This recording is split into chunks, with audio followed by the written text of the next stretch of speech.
we've been talking about grace and the difference between grace and mercy. Mercy is not getting what we deserve. And grace is getting what we don't deserve. Our story is going to come from John chapter 8 this morning.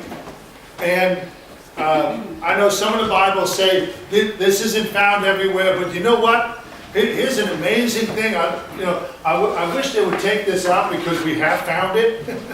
We found it in the Dead Sea Scrolls. In the Dead Sea Scrolls is the entire Gospel of John, and this story is in it, and it's dated 150 AD. And in this story, we're going to see, again, this whole situation about between grace, mercy, and what we deserve and what we don't deserve. In this story, we have Jesus teaching in a courtyard. Early one morning, the self-righteous people of that community grabbed this woman. And they bring her to the courtyard, picking up stones as they're going to the courtyard. They wanted to trap Jesus. This is something that always amazes me. Does Jesus know everything? Oh, yeah. How do you trick somebody who knows what you're going to do before you do it? And they figured that they would be able to get rid of two undesirables with one stone. Sure, we'll bring her before him, and if he says let her go, we got him for subverting the law. But if he says leave her alone, well then, if he says leave her alone, we got him for subverting the law. If he says stone her, well, we got him because, he's teaching all this love and forgiveness and everything like that. And, how can he be showing that if he says stone her? So we figured we got him caught. And they bring her before him. And they say, teacher, this woman was caught in the act of adultery. Now the law says stone her. What say you?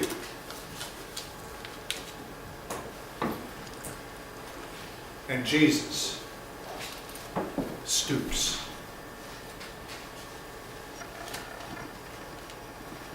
Grace stoops.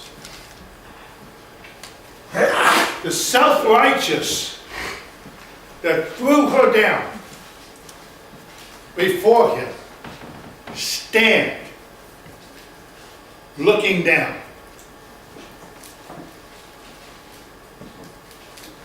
The accused hang their head. She has no way out. Well, she can't run, right? Because they'll catch her. She can't say she didn't do it because she was caught in the very act. Ask for forgiveness from this crowd? Not going to happen. So she does the only thing she can do, and that is remain silent. No excuses, nothing. She's humbled in this position. Just like all of us. She's humiliated. Some go into pretty graphic details about what was going on here. I'm going to leave that out right now. But I want to focus on the three main people in this. We have the accusers. we have the accused, and then we have the judge. And he stoops to write in the judgment. We don't know what he wrote. We don't know what he wrote. Some say, well, he was just scribbling. I don't think so. All right?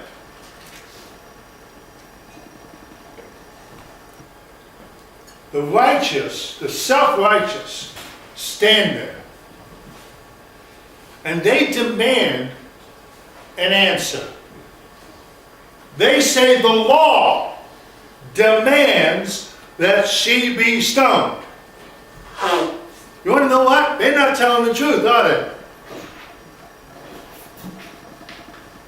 They're not telling the truth. The law does not demand that she be stoned. They demand that the two be stoned. So I have a question. Where's the one that she was caught with? You want to know where I think he is? I think he's the loudest in the group. I think he's the loudest in the group. Okay, but that's supposition.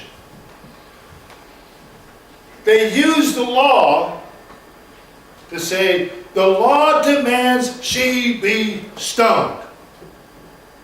The law, according to Romans 4, Paul says the law was a schoolmaster to teach us, to bring us closer to God. Humility, let me go back to that one. Humility is a catalyst for grace. The law was there to show us just how sinful we really are.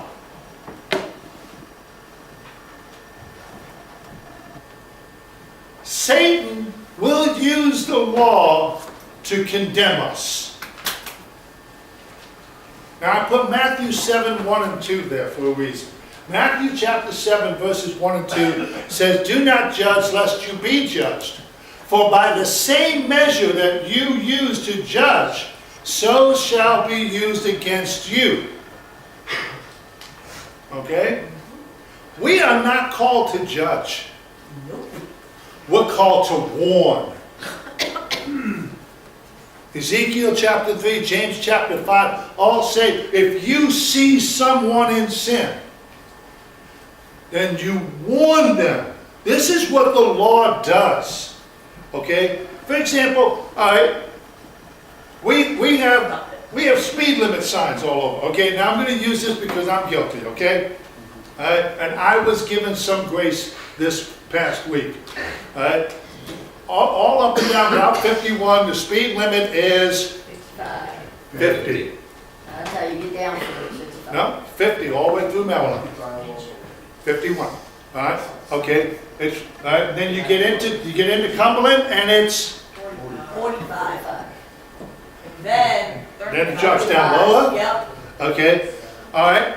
And if you would go on the websites for the Department of Justice in Maryland and you look up speeding, it tells you, well, if you're caught going this fast over the speed limit, this is what the fine is going to be. This is what the law does. Okay, the other day, I'm guilty. All right, I'm guilty. I was coming down that hill by the schoolhouse cafe. And according to the police officer who pulled me over, I was doing 70 miles an hour. Okay. Oh, okay. But I mean, okay, now let me tell you what happened, all right? No excuses, okay? I was doing it. I was guilty. I wasn't paying attention, all right? As soon, I'm confessing, I was guilty, okay? As soon as his lights went on, I looked down, I went, oh well. And man, I didn't wait. I just pulled over. Come on, come get me.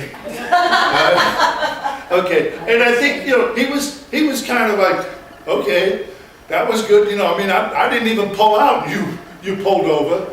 All right. So he came up and we were talking. And I said, I'm sorry, I wasn't paying attention. I just was going. and I'm guilty. He takes my license, he takes the registration, he comes back, and he gave me a ticket. I deserved one. What I didn't deserve was the ticket he gave me. He only marked me down for 9 miles over the speed limit. I didn't deserve that. All right? So he said, now you can fight this in court. And I'm going, why? Okay, but the law stands in this way. The law of God says that this is a sin. And if you commit this sin, this is the punishment. Okay? That's what the law does. This is where it's a schoolmaster, and it is there to teach us. It is there to warn us of what could happen if we sin. Now, I know it's not a question of if we'll sin. We will. We do. This is where grace comes in. By the grace of God, we don't get the punishment we deserve. Amen. This woman deserves to be stoned to death. All right? Well, so does the dude, okay? All right? So does the guy. All right? But we're going to get past that. All right? She deserves. She's caught. There's no question of her guilt. She deserves to be stoned. No.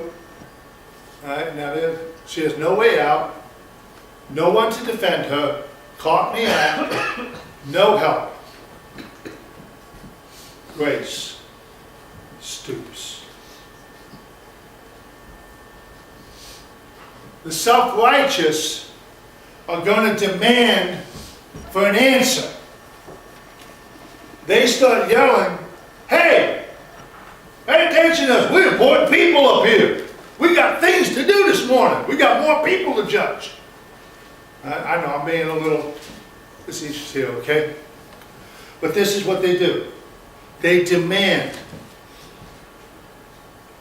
And Jesus stands up. According to John 8, he stands up. Now, this is what I get. He stands up for us. And he says, stone her. But on a condition. Now, I can imagine as soon as Jesus said stone her, the guy who's caught with her, he's got the biggest rock and he's ready to crash her head. Okay? But Jesus, let you, without sin, throw the first one.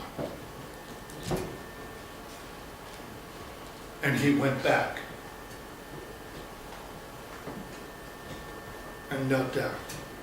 Romans tells us, if God be for us, who can be against us? Amen. I like Romans 8:1 better. And it applies to us.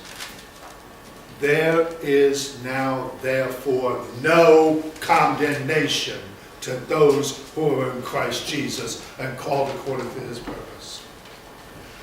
Though Satan is going to stand there and he's going to accuse us and he's going to be telling the truth. He's going to be telling about all the sins we committed. Jesus is going to stand there and say, I paid it. Yeah. I paid it.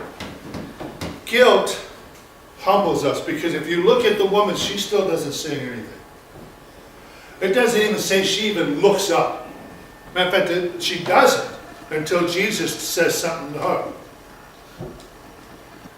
Grace is going to lift her up. Because as Jesus stoops back down to continue to write in the sand, it says, with that, after Jesus said, let you without sin cast the first stone, what did it say? It said, they all dropped their rocks and split. Okay? It said, beginning with the oldest to the youngest, they all left their rocks and left. And Jesus looks at the woman and says, is there anyone who condemns you? And with this is I take that this is the first time in this story that she looks up.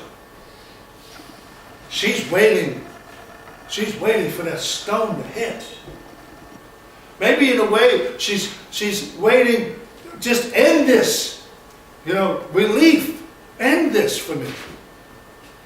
Waiting for that stone to hit, and hopefully that the first one finishes her. But it doesn't. And she looks up, and she looks at Jesus, and she says, "No one, Lord." She uses the word Adonai, Lord. And then Jesus says to her, "Then neither do I." With God before us, who can be against us? We can believe our past, or we can believe in our future. Every sinner has a future. Every saint has a past. We can believe our past, and we can stay bound by our past. We can stay chained to our sins. Or we can believe our future, where Jesus has set us free to walk and work for Him.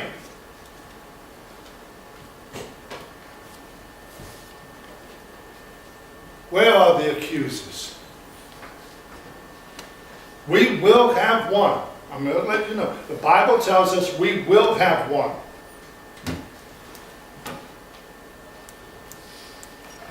And today, he wants to remind us of our past. He wants to remind us of the things that we did wrong. He wants to remind us of our sin. I used to have a t-shirt with this saying. So next time the devil reminds you of your past, remind him of his future. Where are the accusers?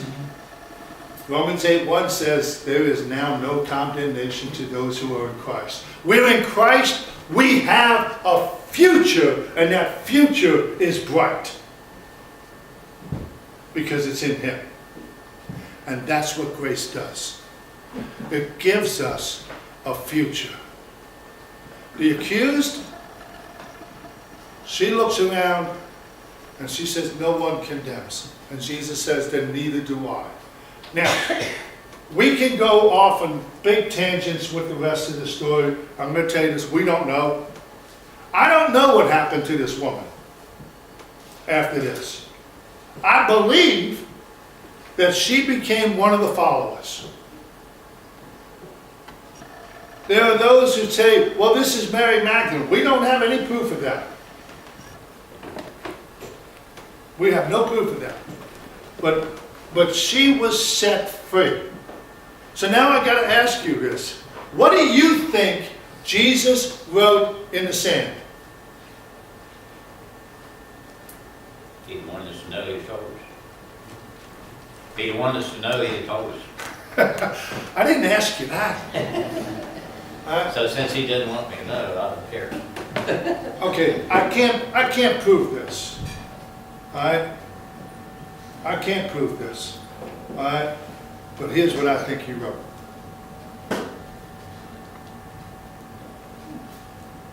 That's what I think he wrote. Grace happened here. It sets us free. It relieves us of our past and it gives us a future. Amen.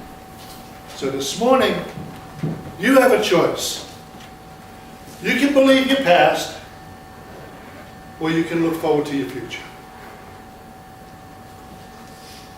Choice is up to you. We're going to stand and we're going to sing our invitation hymn. And as we do, if there's someone here that has not given their life to Christ, I invite you to come and give your life to Christ. You ask anyone who has, and I will tell you this.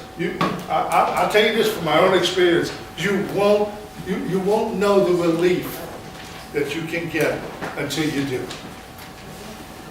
Let's stand and sing. Hymn number 145. 145. 145.